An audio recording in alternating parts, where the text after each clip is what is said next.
Bonjour, il est samedi 19 octobre. Bienvenue à notre rendez-vous quotidien. Aujourd'hui, c'est samedi miracle et vous pouvez ouvrir la porte. Elle n'est pas fermée, elle est entrée. La maison de Dieu est toujours ouverte, nuit et jour, et 24 heures sur 24. Allez-y, vous êtes tous les bienvenus. Alors, qui est là? J'ai du mal à voir, je ne vois pas encore. Les noms ne s'affichent pas encore chez moi, mais bon. Soyez les bienvenus. Bonjour à tous. Je vais vous attendre quand même. Vous pouvez entrer. J'espère que vous n'avez pas un problème de connexion chez vous et que ça se passe bien et que on pourra tenir notre réunion sans difficulté aucune. Espérons-le, c'est le vœu de mon cœur et la volonté de Dieu. Voilà, vous pouvez entrer.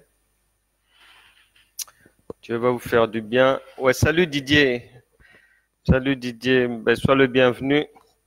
Et on va donc ensemble rentrer dans la parole de Dieu, dans ce que Dieu veut qu'on puisse voir aujourd'hui ensemble. Ceux qui vont venir après sont les bienvenus. Les bienvenus. Bonjour Séverine Kala, j'espère que tu vas bien et que tout se passe bien là-bas et que de ton côté il y a du beau temps. Espérons-le. Que Dieu fasse du bien à tout le monde. Et nous allons aller traiter notre sujet du jour. Flore, j'espère que tu vas bien et on aura l'occasion de parler tout à l'heure. Que Dieu te bénisse et on va donc aller dans notre sujet du jour intitulé « La foi qui donne un sens à la vie ». Et cela pour dire déjà d'entrée que chacun sait, chacun a conscience que Dieu le Créateur ne nous envoie pas ici sur terre pour venir faire du tourisme. Dieu est un créateur, donc à la base, lorsqu'il nous a créés, lui-même s'était fixé un but en faisant la créature et ensuite il avait atteint ses objectifs dans son travail de création et par la suite il nous a aussi passé le témoin pour que nous puissions être aussi des créateurs et donc des gens qui marchent et qui sont envoyés sur terre pour atteindre les objectifs de Dieu. Et notre texte de base aujourd'hui est celui de Jean chapitre 10, verset 34. Mais avant de lire notre texte de base, je précise que donc lorsque Dieu crée, il finit de créer les éléments de la planète, de l'univers. Il nous passe le relais en Genèse chapitre 1, verset 27 à 28. Dieu créa l'homme à son image. Dieu créa l'homme à son image. Donc, ce qui veut dire que, d'entrée de jeu, il s'est reproduit à travers l'homme. Ensuite, le verset dit, il le créa à l'image de Dieu. Donc, Dieu a créé à son image, il s'est reproduit en l'homme qu'il a fait à son image. Il créa l'homme et la femme. Après avoir créé, il fixe maintenant les objectifs. Il indique le but de sa création, de sa créature, le but de notre venue sur terre, notre raison d'être, de notre existence. Genèse toujours chapitre 1, verset 28 dit Le Seigneur a dit, l'Éternel, soyez féconds, multipliez, remplissez la terre et assujettissez-la et dominez sur donc tout ce qu'il avait créé, les poissons, les mers, les animaux et tout ce que vous connaissez d'autre. Donc il a créé, ensuite il a fixé des objectifs. Mais il ne crée pas n'importe quoi, il crée, il produit. Il crée une reproduction de lui-même, Dieu. Et cette reproduction s'appelle l'homme. Et de l'homme va dériver la femme. Vous connaissez vous-même l'os de mes os, la chair de ma chair. Vous êtes au fait de ces choses-là. Et donc, il y a une créature à laquelle on fixe des objectifs. Donc, créature que vous êtes, que nous sommes, à laquelle on a fixé des objectifs. Dieu a fixé des objectifs bien précis. Et là, c'est dès le départ. Et de Genèse à l'Apocalypse, on résume la parole de Dieu aussi par un rappel de la divinité que Dieu a placée en nous, de ce que lui-même s'est fait homme, nous. Psaume chapitre 82, verset 6, le précise. Vous ai-je pas dit que vous êtes des dieux? Et lorsqu'on arrive à la venue du Christ, le Sauveur, Jésus-Christ, il vient non seulement rappeler les choses, rappeler cette parole qui n'a pas changé, mais il vient détailler la signification de cette parole durant tout son ministère terrestre. Et c'est là où nous allons aller aujourd'hui, dans la parole, l'une des paroles à travers lesquelles Jésus est venu rappeler cette base fondamentale de la divinité qui s'est reproduite en nous avec des objectifs à atteindre. Et c'est la poursuite de ces objectifs-là seulement qui donne un sens à la vie d'une personne sur terre. Jean, chapitre 10, verset 34. Alors, qui va dire? Bon, Séverine, est-ce qu'elle a même une Bible? Bon, on essaie. Lis Séverine, évangile de Jean, chapitre 10, verset 34, s'il te plaît. Et je vais t'assister par crainte que tu n'aies pas de Bible. Jean chapitre 10, verset 34. Jésus leur dit, je rappelle que l'Éternel, qui est Dieu, s'est fait homme, venu sur terre, partager nos souffrances, nos douleurs, sous l'appellation de Jésus, avec l'objectif de nous délivrer des griffes du diable et de nous donner une nouvelle possibilité d'atteindre les objectifs de Dieu fixés en Genèse chapitre 1, versets 27 et 28. Ce Jésus-là, après avoir accompli sa mission, après avoir été au bout humainement du schéma, la Bible parle des desseins de Dieu pour le salut, en vue du salut de l'humanité. Il s'est sacrifié à la croix, qui était l'autel par excellence, l'autel suprême.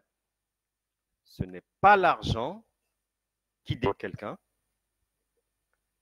Il s'est sacrifié, il est parti, et il est revenu maintenant pour vivre en vous, pour vivre en nous, et toujours avec la poursuite des objectifs de Dieu à atteindre, car c'est là où passe le sens de la vie humaine. Et donc ce Jésus de Jean chapitre 10 verset 34, c'est vous. Et pour récapituler, avant d'en arriver à Jean chapitre 10 verset 34, donc il est à Jérusalem, il y a une fête et tout. Jésus est là, il est interpellé comme d'habitude par des gens qui ne comprennent pas sa marche, qui ne comprennent pas ses enseignements, qui ne comprennent pas sa doctrine. Ses propres parents, des juifs comme lui.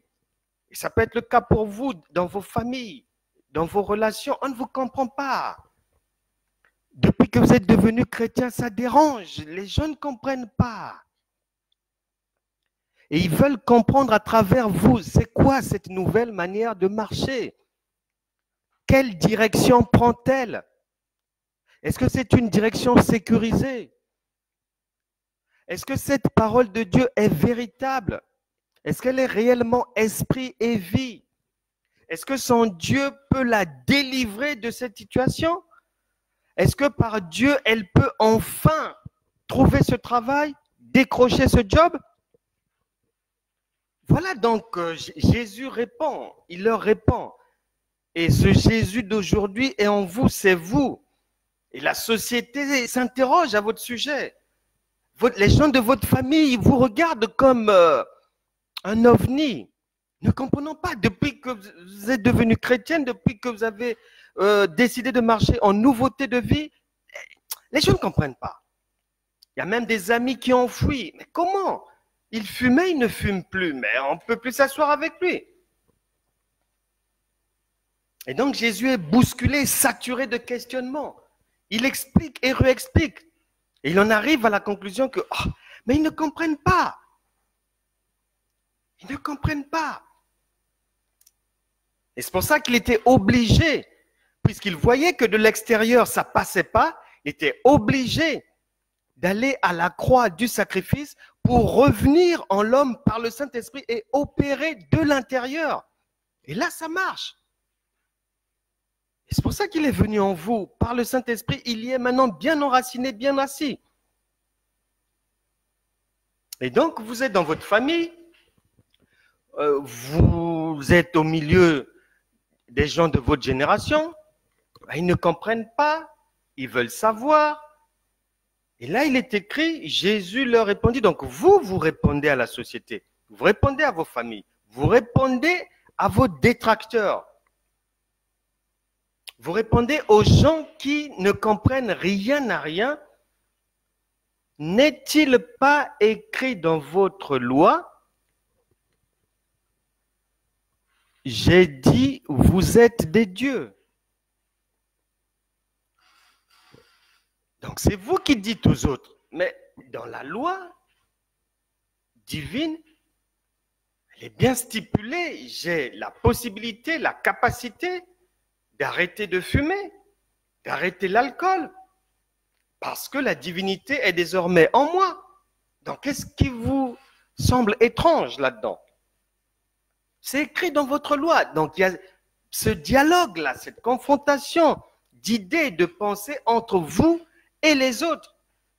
Les gens vont vous le dire, d'autres ne vous le diront pas, mais ils vont débattre avec vous à distance, même silencieusement, cherchant à vous épier pour comprendre, mais comment, qui la délivrera? Elle s'appuie sur qui? Mais quel est ce Dieu? C'est quoi cette histoire? Cette doctrine, c'est quoi? Mais comment elle appelle le Saint-Esprit? Et elle ne l'appelle plus Dieu? Oh, quoi? C'est plus l'Éternel? C'est maintenant Jésus? Et quoi? À quel moment il y a eu la bascule? Voilà, les gens se questionnent à votre sujet. Et pourtant, vous étiez avec les autres, vous avez des camarades gentils, vous avez décidé de les abandonner. Les gens se demandent, mais pourquoi? Il nous a quittés. Pourquoi il ne marche plus comme nous? Pourquoi il ne pense plus comme nous? C'est parce que Dieu rappelle, et vous devez rappeler aux gens que c'est parce que la divinité est en vous. Vous êtes Dieu. Vous avez déjà vu un Dieu fumer? C'est ce que vous êtes. Est-ce que vous avez déjà vu un Dieu ivre d'alcool? Vous avez déjà vu un Dieu se prostituer? Non, c'est pas possible. Avez-vous déjà vu un Dieu dans la défaite? Non, c'est pas possible.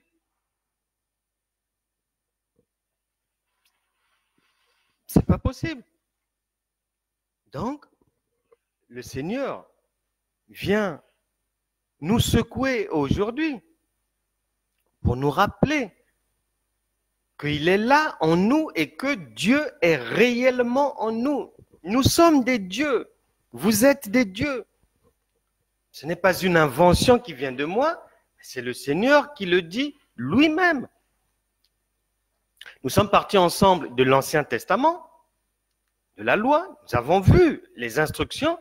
On a vu ensemble, on vient de voir ensemble. Dieu a créé, avec quel objet? Il a atteint ses objectifs. Après, il s'est reproduit et il a fixé à la reproduction des objectifs. Et il est venu ensuite en nous et il nous rappelle que je suis là. Vous êtes Dieu et que vous devez poursuivre les objectifs de Dieu, c'est-à-dire d'atteindre ces objectifs. Et cela passe par donner un sens à la vie, à votre marche, à vos projets. Et la meilleure manière d'y parvenir, c'est la foi qui nous permet d'atteindre dans les conditions, dans les dispositions, les prédispositions les meilleures, les objectifs de la vie. Et de voir notre vie avoir du sens, non pas seulement pour nous-mêmes, mais pour la société également. L'apôtre Paul a dit lorsqu'il dresse son CV, lorsqu'il envoie une partie à Timothée, à Tite, il leur rappelle qu'il a été, aux Corinthiens aussi, qu'il a été irréprochable devant les hommes et devant Dieu. Alors vous en tant que divinité, vous en tant que Dieu, si on se pose la question, êtes-vous irréprochable? Si on nous pose la question aujourd'hui, sommes-nous irréprochables? Alors que Jésus a dit, et il est maintenant en vous par le Saint-Esprit, il a dit que moi, il leur a dit, donc vous pouvez le dire dans vos familles, que le Père et moi, nous formons un. Nous formons un. Est-ce que depuis que vous êtes devenus chrétiens, est-ce que les gens peuvent dire de vous dans votre famille? Est-ce que vos amis peuvent dire de vous? Est-ce que vos collègues peuvent dire de vous qu'il y a quelque chose de Dieu en vous qui transparaît, qui apparaît? Est-ce qu'ils peuvent le dire?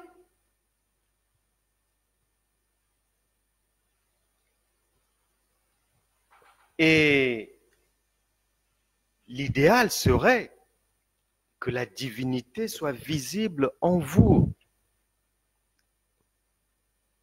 Car il n'y a que la divinité qui peut donner de manière magistrale, de manière reconnue et par les hommes et par le Père, un sens authentique à votre vie. Parce que c'est l'objectif que Dieu vous a confié. Maintenant, pour y parvenir, pour que la vie ait un sens, qu'il soit honoré, reconnu, valorisé, apprécié, et des hommes et de Dieu, il y a des conditions. Pour en arriver là, la divinité est en vous, mais pour qu'elle soit activée, pour qu'elle se manifeste, pour qu'elle soit visible, et de l'extérieur et de l'intérieur, il y a des conditions.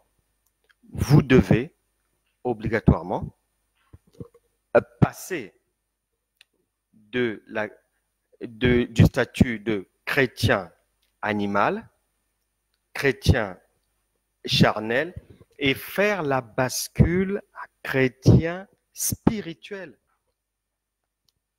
C'est arrivé à ce stade-là que se met en mouvement le caractère divin en vous. Or, pour en arriver à cette troisième dimension de la marche chrétienne, il n'y a que le véhicule de la foi qui peut vous permettre de faire cette bascule finale. Il n'y a pas autre chose. Il n'y a pas autre chose, il n'y a que la foi qui peut vous permettre de quitter de là à là. Et c'est à ce stade que va maintenant être mis en mouvement, donc je disais, votre caractère divin qui va se manifester partant de l'intérieur vers l'extérieur pour aller accomplir, manifester, démontrer, donner du sens à la vie. Et une fois qu'on est là, on est maintenant dans la marche surnaturelle, non pas par la chair, mais par l'Esprit de Dieu, dans le véhicule de la foi, dont les ingrédients sont connus.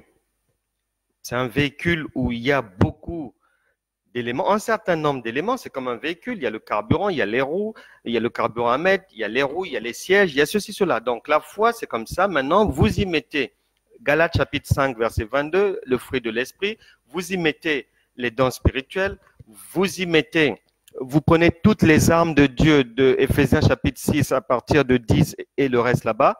Vous allez mettre Luc chapitre 10, verset 19, vous mettez tous ces ingrédients là-bas, y compris la prudence, la patience, tout ça là, vous mettez ça là-bas et c'est cette foi-là qui va vous permettre de donner un sens à votre vie et aller atteindre les objectifs de la vie.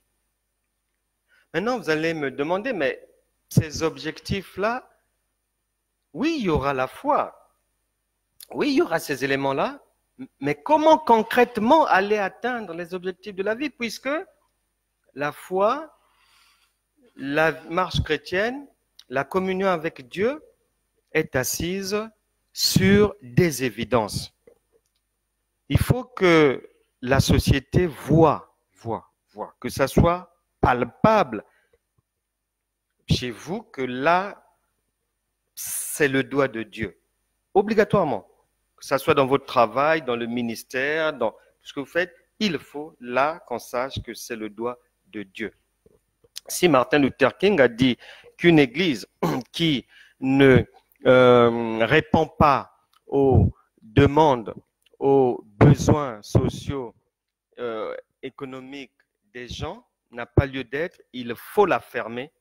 Un chrétien qui n'accomplit pas les objectifs de Dieu et qui est incapable de donner le sens réel, le sens véritable, un bon sens à la vie pour aller accomplir les objectifs de Dieu dans lesquels sont contenus son épanouissement personnel déjà. C'est dans le paquet là-bas, Matthieu chapitre 6, verset 33. Et si le chrétien n'arrive pas à accomplir cela, ben, il aura des problèmes le moment venu parce qu'il devra rendre compte et il n'est pas mais vraiment éligible pour rester encore dans le royaume de Dieu parce que c'est un royaume dans lequel on ne connaît pas d'échec. L'échec n'existe pas.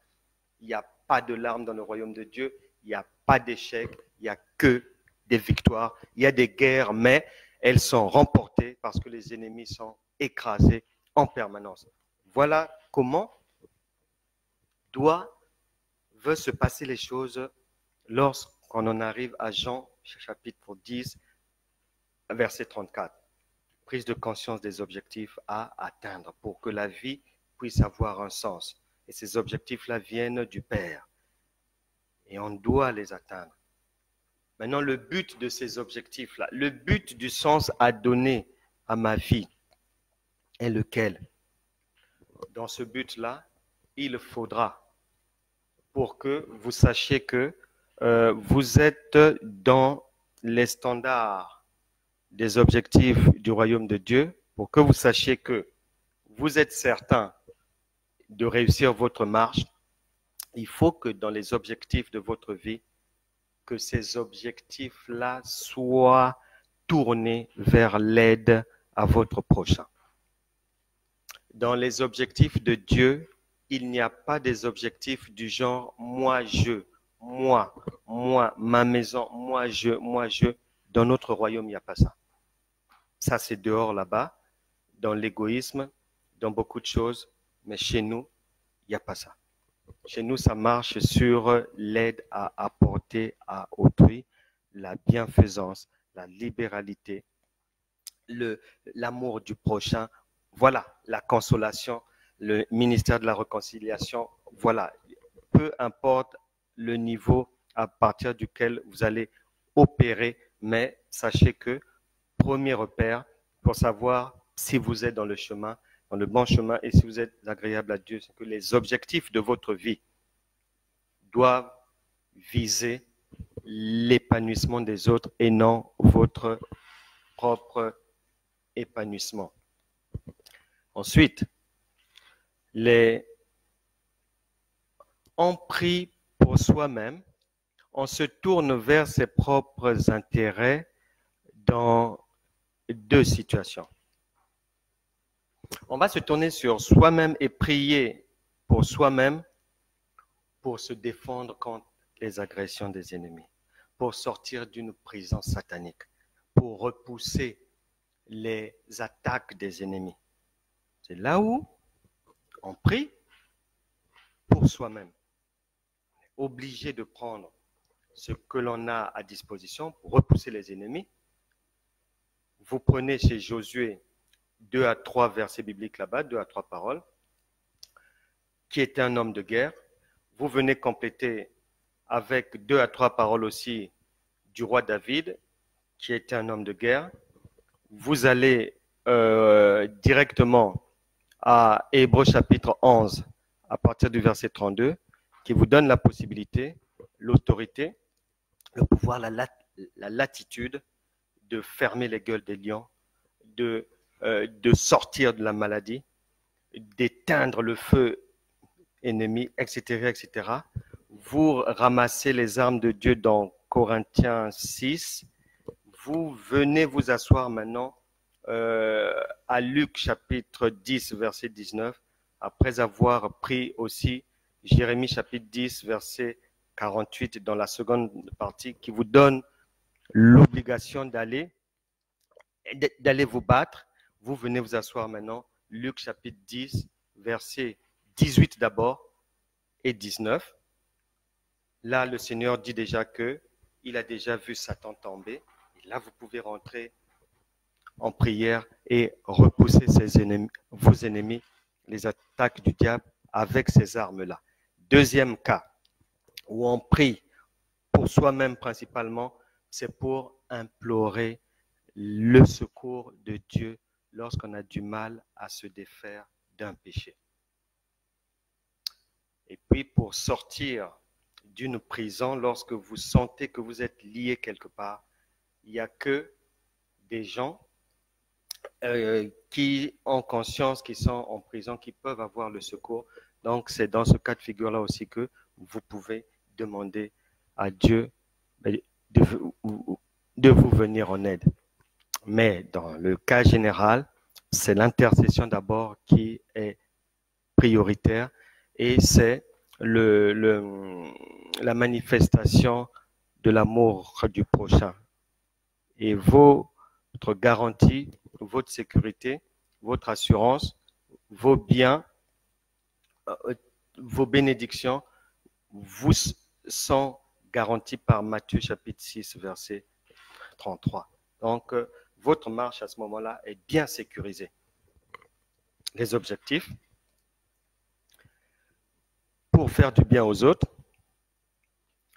avec de l'intercession pour les autres d'abord, et pour soi-même aux besoins, et puis pour que la vie ait un sens, pour que les objectifs puissent être atteints, il faut un élément fondamental, c'est la sagesse.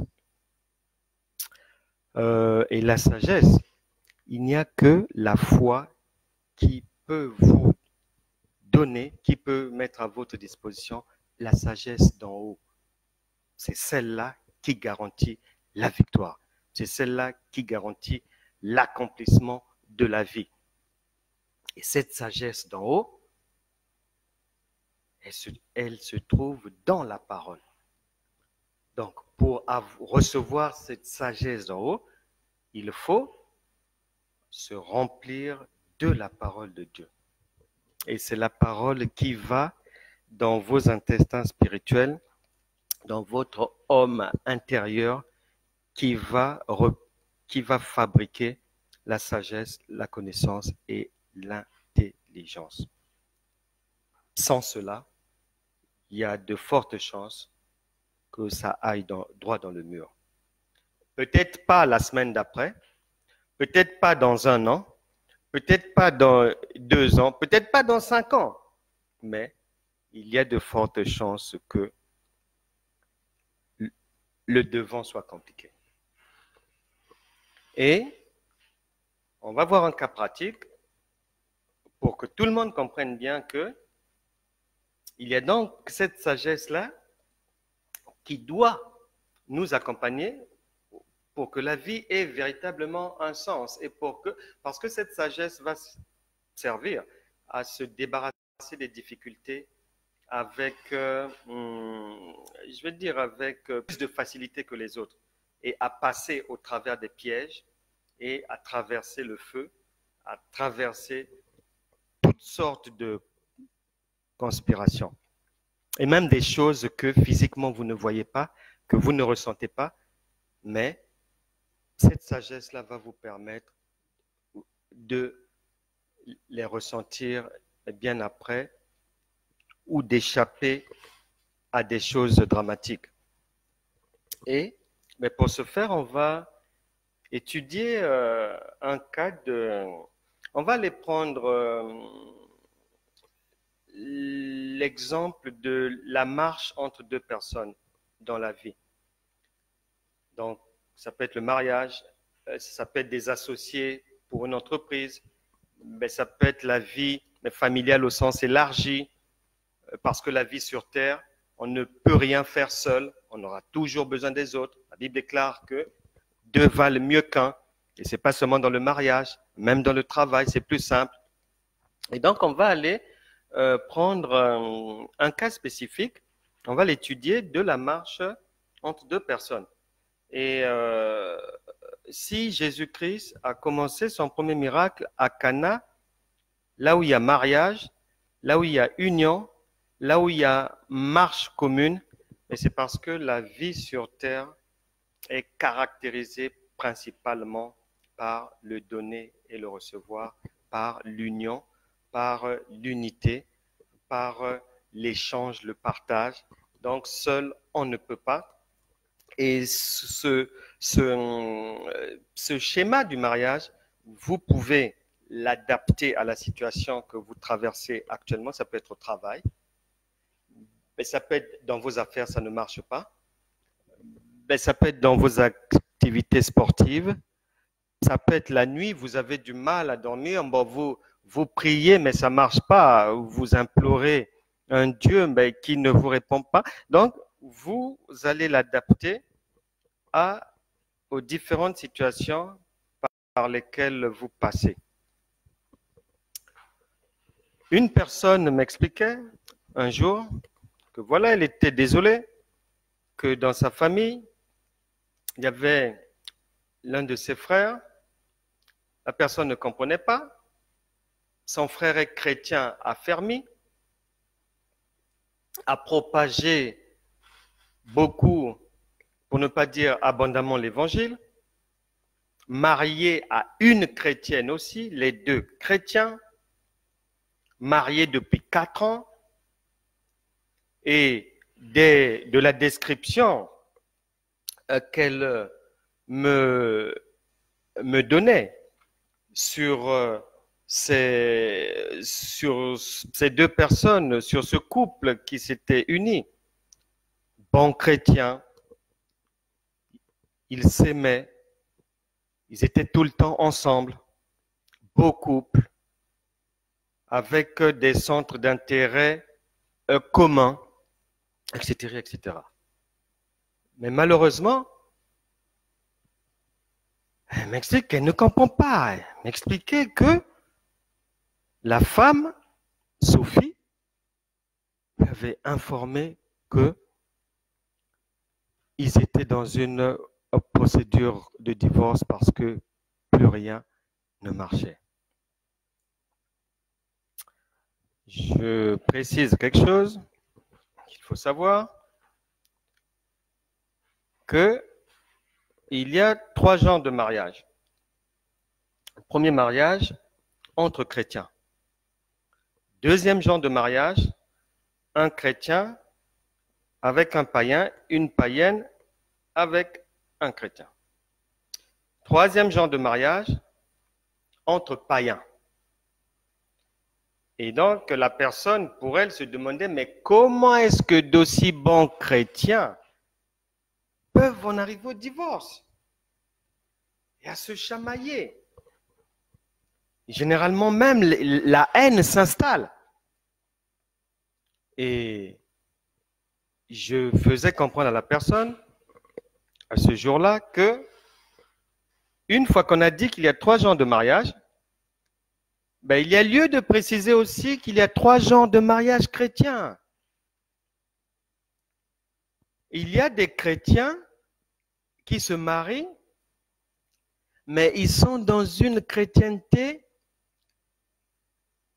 charnelle, c'est-à-dire, bon, le frère est là dans l'église, il voit une sœur qui est bien ou bien au travail et tout, bon, la sœur, il a pu s'apercevoir, elle connaît 2-3 versets bibliques, elle a une assemblée chrétienne, bon, c'est bon, le frère va déposer sa demande en mariage et tout, il est amoureux, et voilà, il vend directement devant monsieur le maire ou la famille. Donc les chrétiens charnels. Deuxième groupe de chrétiens dans l'église qu'on trouve sont les chrétiens qui consultent Dieu. Ils mettent devant la table de Dieu leurs besoins du moment en matière de vie conjugale. Et troisième chrétien qui se marie, mais c'est celui qui, bon, dans son âme et conscience, choisit de prendre une païenne ou une païenne qui choisit de prendre une chrétienne qui choisit de prendre un païen. Des fois, en se trompant elle-même par des prières stupides qu'elle a consulté Dieu et Dieu l'a orienté vers le païen et que bon, même s'il n'est pas converti, Dieu fera. Mais en général, Dieu ne fera pas. Parce que la loi divine dit qu'il ne faut pas se mélanger aux étrangers. Dieu fera si, avant de devenir en Christ, les choses se sont déroulées ainsi. Mais si tu es déjà en Christ et que tu décides délibérément d'aller prendre un païen avec la foi que Dieu va le judaïser et tout ce genre de choses, non, Dieu ne fera pas. Dieu ne fera pas. Maintenant, la sagesse divine, qui est un élément fondamental, qui lorsqu'elle manque, on ne peut pas atteindre les objectifs de la vie. Et la vie ne peut pas avoir un sens. Cette sagesse divine a manqué et à la personne qui me relatait son dépit et aux intéressés qui étaient maintenant en train de divorcer. Pourquoi? Parce que tout simplement, il y a des choses, lorsque les gens se sont retrouvés, lorsque les gens se sont rencontrés, il y a des choses qui n'ont pas été prises en compte. Osée chapitre 4, verset 6, Dieu dit que mon peuple périt faute de connaissance. Il y a des choses qui ne doivent pas nous échapper lorsqu'on est enfant de Dieu. Maintenant, l'avantage que les gens ont lorsqu'ils rejoignent le royaume de Dieu, c'est de ne plus être ignorants. On ne peut pas être dans le royaume de Dieu et marcher dans l'ignorance, non. Des réalités qui existent, des réalités spirituelles, non. On ne peut pas être un ambassadeur de Christ ou sur terre être agent d'une ambassade sans connaître le fonctionnement de l'ambassade, non. Et les gens marchent comme ça sans connaître les choses, c'est grave. Et après, il y a des dégâts.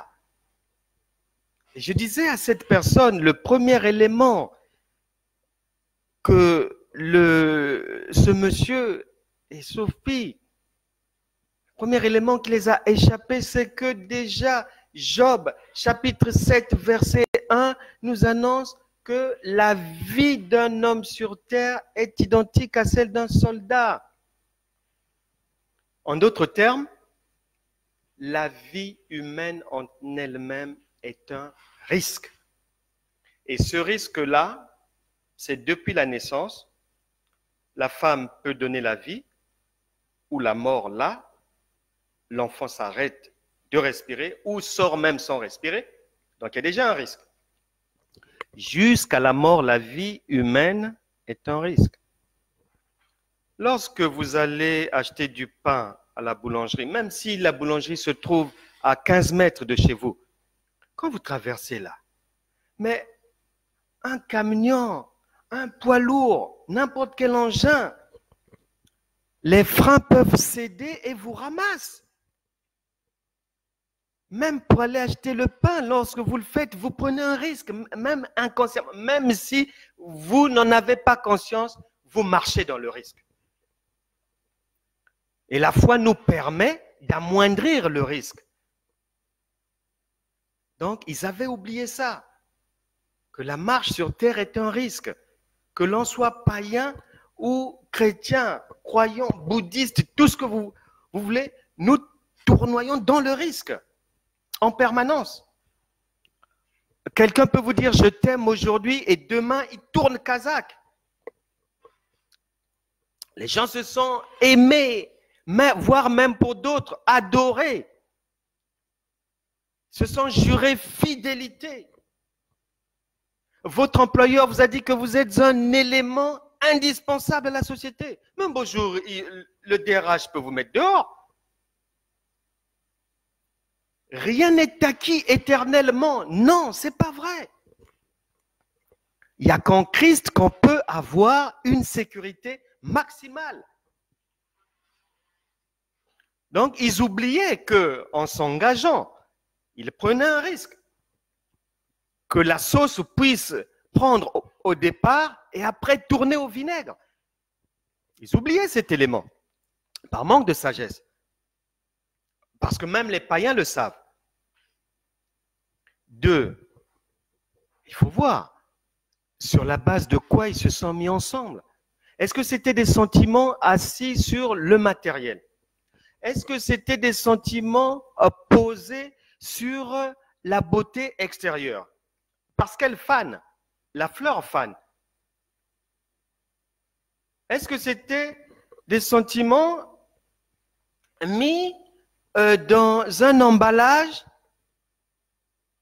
qui avait une apparence extraordinaire, alors que la personne s'est décapée la peau avec plein de produits nocifs et tout, forçant le destin et la beauté.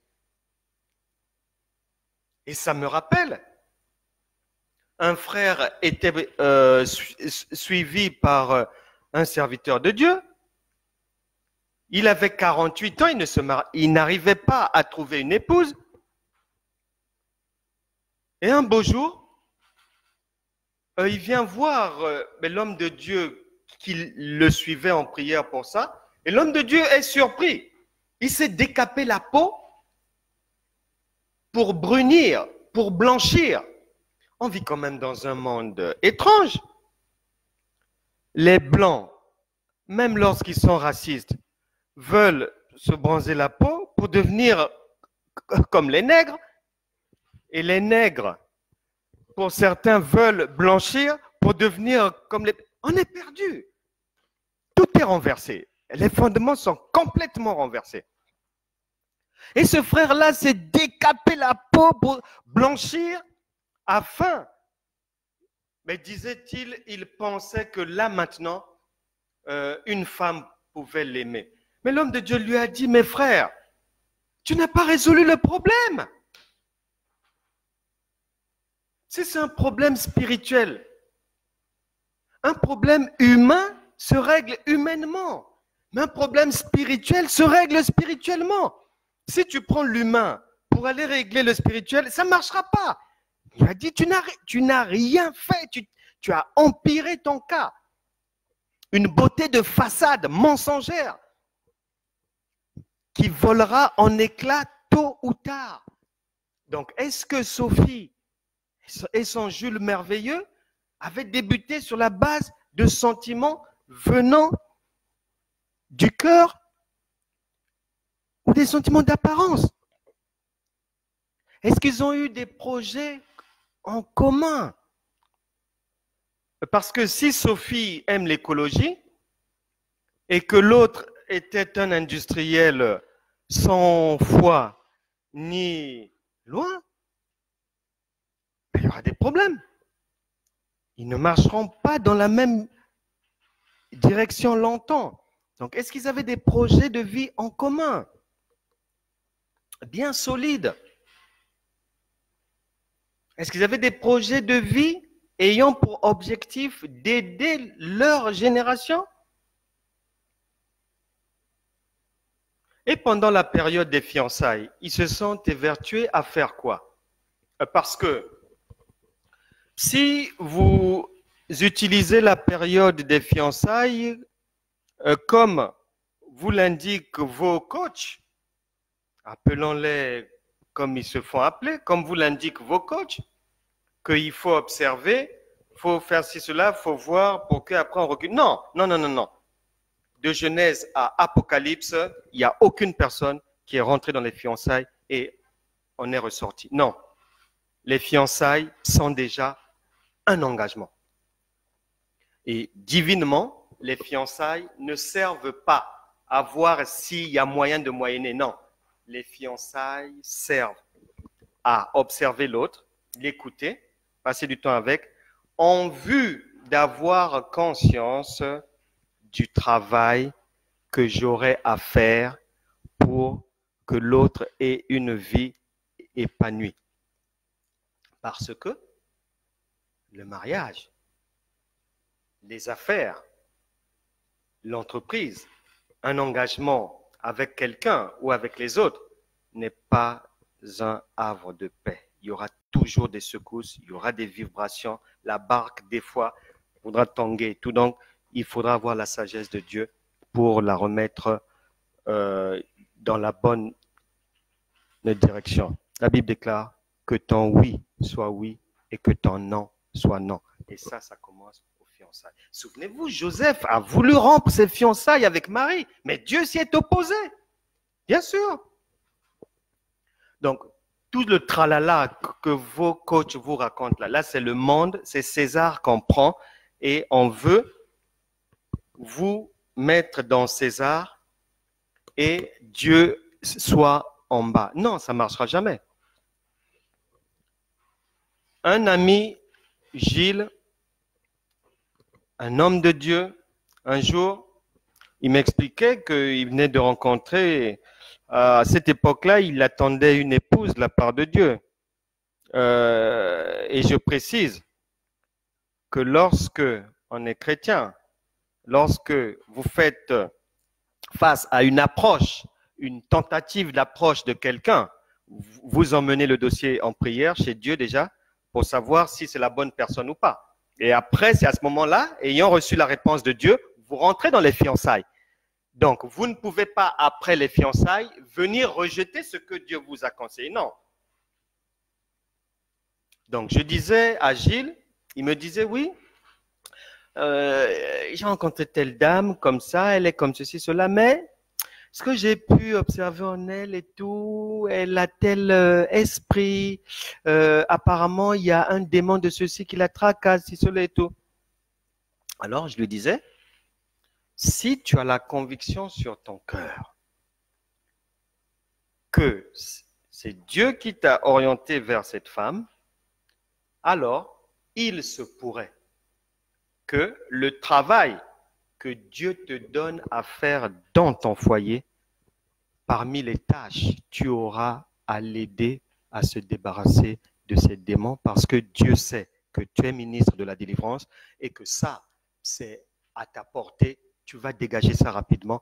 Donc, c'est peut-être l'une des tâches que tu auras à faire pour nettoyer ta future épouse, pour l'aider afin que vous puissiez avoir une vie joyeuse dans votre foyer. Parce qu'il y aura toujours un travail à faire. La perfection n'est pas de ce monde. Sur la planète Terre, il n'y a pas de perfection. Donc, tout le tralala que vos coachs vous racontent. Un jour, une sœur m'a parlé, elle a suivi une prédication d'un prédicateur intitulé « L'homme de la destinée ». J'ai arrêté la sœur, je lui ai dit, l'homme de la destinée, ce n'est pas biblique, ça n'existe pas. 2, si Dieu te donne quelque chose, je lui ai dit, il te donnera toujours un travail à faire derrière. Lorsque Dieu sort les enfants d'Israël d'Égypte, il leur promet, leur donne la terre promise, Canaan, et leur donne l'ordre de prendre possession.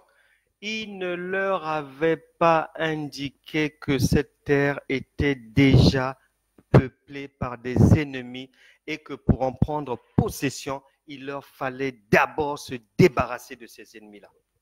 Hébreux, chapitre 13 là-bas, il est dit que Dieu est le même hier, aujourd'hui et éternellement. Donc il n'a pas changé. C'est le même schéma. Dans le mariage qui va te donner, la femme qui mettra sur ton chemin, l'homme qui mettra sur ton chemin, tu auras toujours ton job à faire là-dedans. Maintenant, si Sophie et son mari n'avaient pas ça à l'esprit par manque de sagesse, il n'est pas étonnant qu'on en arrive à ce genre de surprise. Et la sexualité, en ont-ils parlé? Parce que il y a des sujets qu'il faudra balayer de fond en comble. Durant les fiançailles, il faut préparer le terrain. Ce que l'autre aime. L'autre souffre de quoi? Est-ce qu'elle a connu la sécheresse vaginale? Est-ce que ça lui arrive souvent? Il faut parler. C'est un endroit de se dire la vérité. Que ce soit dans les affaires, on se doit de dire la vérité à l'associé. On doit parler dès le départ. S'entendre sur de bonnes bases, sur toute la ligne. Est-ce qu'elle est à même de supporter, de faire l'amour plusieurs fois dans la journée ou non? Il faut le dire à l'autre. Que j'ai des limites. Une fois cette limite-là atteinte, mais je perds pied. Je ne suis plus moi-même. Je suis incapable de travailler. Il faut poser les bases dans la vérité et non le mensonge. Poser les bases pendant les fiançailles, dans la discussion, le dialogue, les échanges, pour éviter les mauvaises surprises qui mènent au divorce après.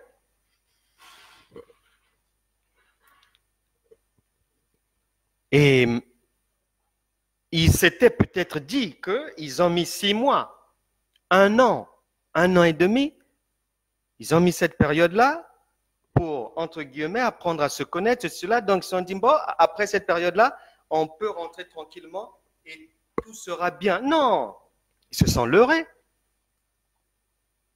Ils se sont leurrés.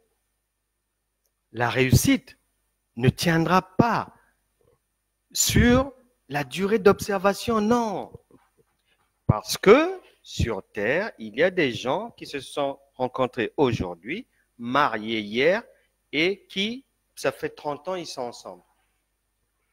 Sur Terre, on retrouve des gens, ils se sont rencontrés aujourd'hui, 1 an et demi, 2 ans, 3 ans d'observation, sans rentrer dans le mariage. 6 mois après, divorce. Sur Terre, on retrouve des gens qui se sont rencontrés aujourd'hui, mariage demain, 8 mois après, divorce. Donc, il y a toutes sortes de cas de figure. Donc, la période d'observation n'est pas une garantie en soi. Mais non. Et même si vous vous observez bien, très bien même, très bien,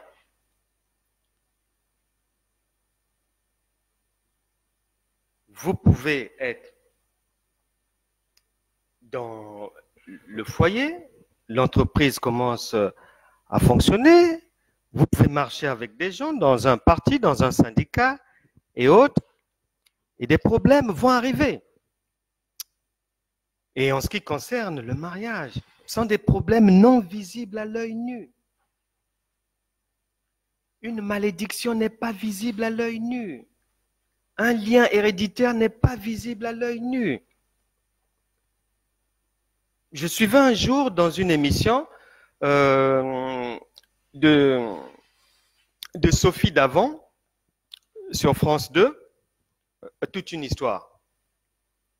Une dame française de souche rendait le témoignage suivant. Sa mère l'a mise au monde à l'âge de 16 ans. Sa mère elle-même avait été mise au monde par sa grand-mère à l'âge de 16 ans. Et elle, toute sa vie, dans son enfance, elle rêvait et s'était dite que elle ne fera pas d'enfant à l'âge de 16 ans et que ça sera à un âge raisonnable. Mais elle disait qu'elle avait été surprise. Elle-même a eu sa fille à l'âge de 16 ans. Et ça ne s'arrête pas là. Elle disait que sa fille venait de mettre au monde aussi à l'âge de 16 ans. Pour dire quoi? Pour dire qu'un problème spirituel qui n'est pas réglé, n'est pas réglé. Même les entrelacements, même les bisous, même ceci, cela, les promesses ne peuvent régler un problème spirituel. Le lien doit d'abord être brisé. Est-ce que Sophie et son mari en avaient conscience? Est-ce qu'ils étaient au fait de ces réalités spirituelles?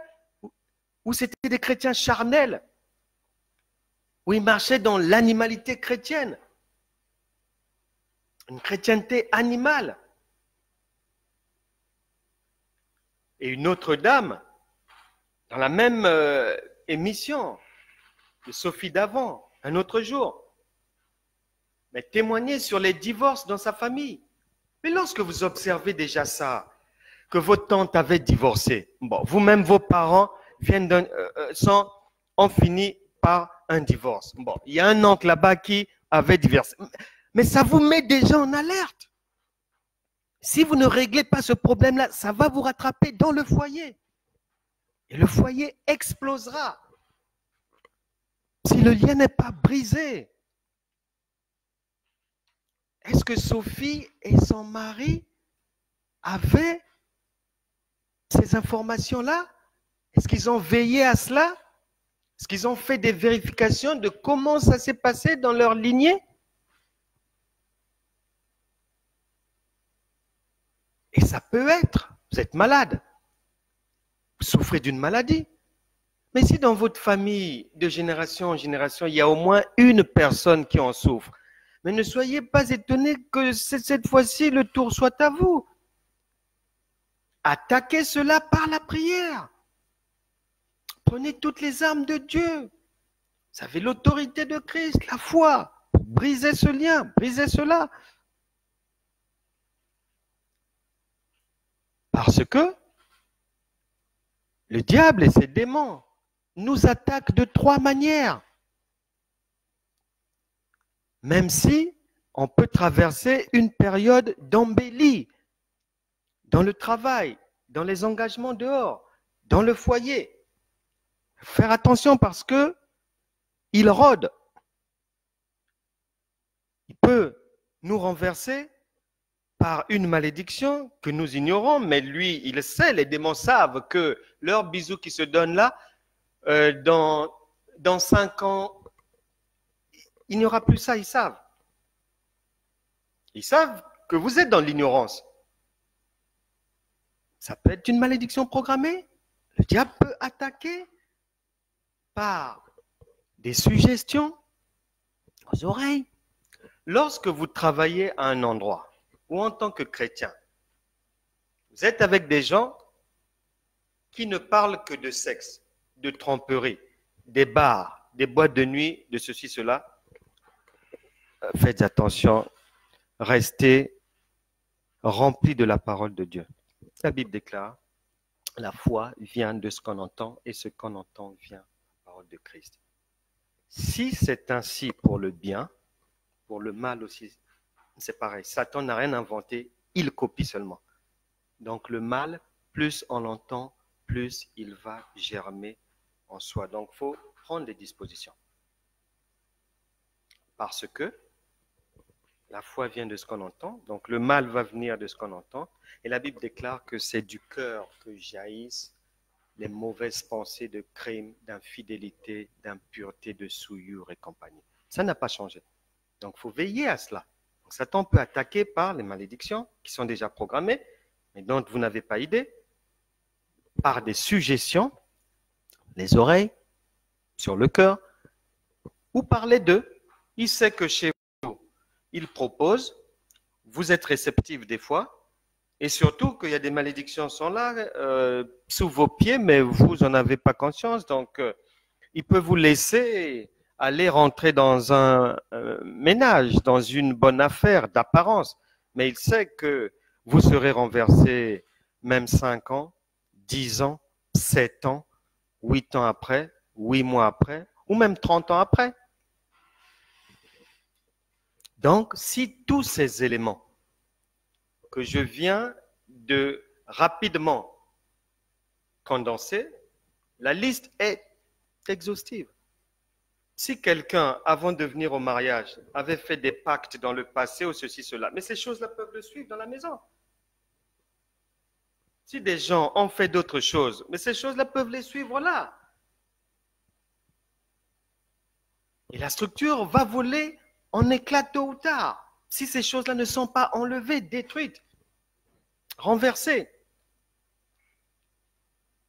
Et c'est pour ça que je disais à cette personne qui m'avait parlé de ce couple, je lui disais que si toutes ces choses-là, que la sagesse peut mettre en lumière, que la foi va apporter devant nos yeux, ces gens-là n'ont pas eu connaissance de cela en rentrant dans le ménage, mais ils sont rentrés dans le mariage assis sur un volcan, simplement. Et la solution, c'est être conscient de la divinité en nous.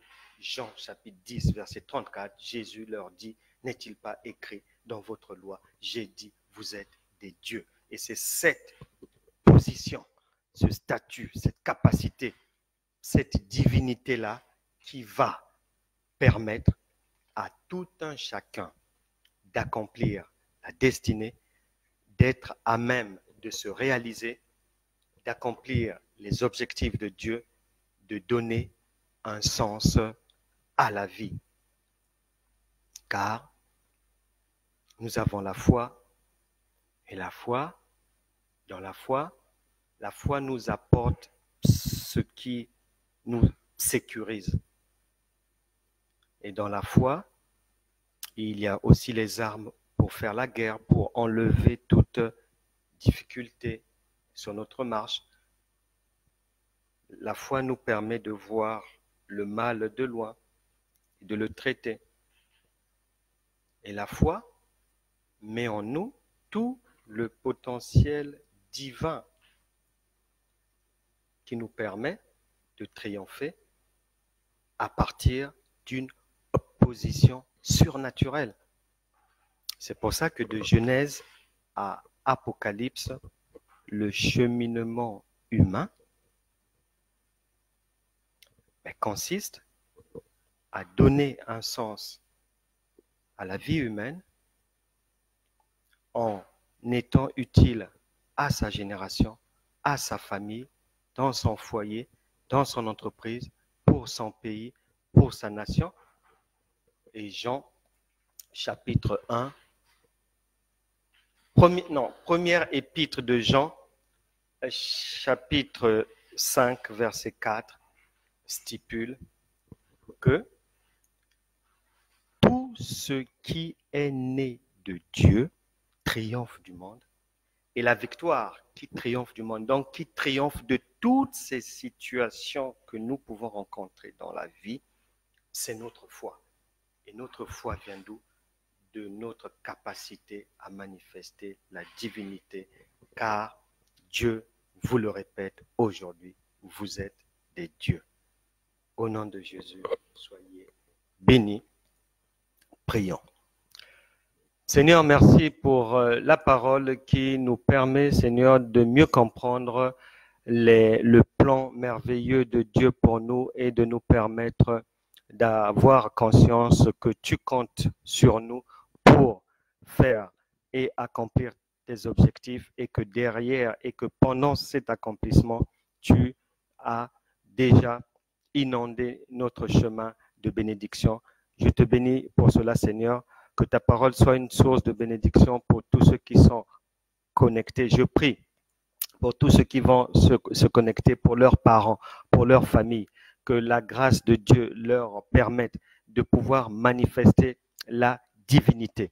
Et nous allons prier pour que toute chose qui vous empêche de vivre de réellement votre position de divin, de manifester Dieu en vous à travers le Saint-Esprit qui est en vous, toutes ces choses-là, nous allons maintenant les enlever, les mettre de côté et que tous ceux qui ont des difficultés pour réaliser cela, nous prions pour Frank Berger. Nous prions pour tous ceux qui sont en Allemagne, les Matteo, Angela, tous les bien-aimés en Allemagne. Je prie pour tous ceux qui sont en Italie. Je prie pour Marie qui est en Géorgie. Je prie pour Madame Hofer. Je prie pour vous. Priez aussi pour vos parents, vos enfants. Soyez connectés au nom de Jésus. Et je renverse toute chose, toute montagne démoniaque qui se dresse contre qui que ce soit pour l'empêcher de prendre conscience de son statut de Dieu. Au nom puissant de Jésus, que tout bandeau maléfique destiné à voiler les gens soit consumé maintenant par le feu de Dieu. Au nom de Jésus, j'enlève les bandeaux de l'ignorance, les araignées des vies des gens. Au nom puissant de Jésus, je brise toute chaîne parentale, toute chaîne ancestrale qui maintient quiconque dans la chrétienté animale ou charnelle. Au nom de Jésus, je renverse toute chose qui empêche qui que ce soit d'aller rentrer, d'aller vivre le surnaturel divin et prendre possession réellement de sa destinée au nom puissant de Jésus. Que les anges de Dieu soient à l'œuvre pour apporter la bienfaisance, le concours, le secours à tous ceux qui sont connectés maintenant. Que les anges de Dieu aillent où que ce soit pour vous faire du bien, pour vous bénir, pour vous guérir, pour vous enseigner, pour vous instruire, pour vous consoler, pour y éclairer votre marche. Au nom puissant de Jésus, j'envoie la faveur divine, j'envoie la manne de Dieu qui est Jésus-Christ, qui est le Saint-Esprit qui est en vous. J'envoie le soleil de Dieu illuminer vos cieux à partir d'aujourd'hui. Au nom de Jésus, nous avons prié. Manifestez désormais la divinité qui est en vous, car Dieu ne cesse de le dire. Vous êtes des dieux. Excellente journée à tous, que Dieu vous bénisse, qu'il vous fasse du bien. Nous nous retrouverons par la grâce de Dieu demain à 15h, demain dimanche c'est 15h pour une autre aventure dans le surnaturel, pour des enseignements inspirés par le Saint-Esprit en vue de la guérison de tout un chacun et de la délivrance, bien sûr précédé par le salut de vos âmes. Que Dieu vous bénisse. À demain à 15h.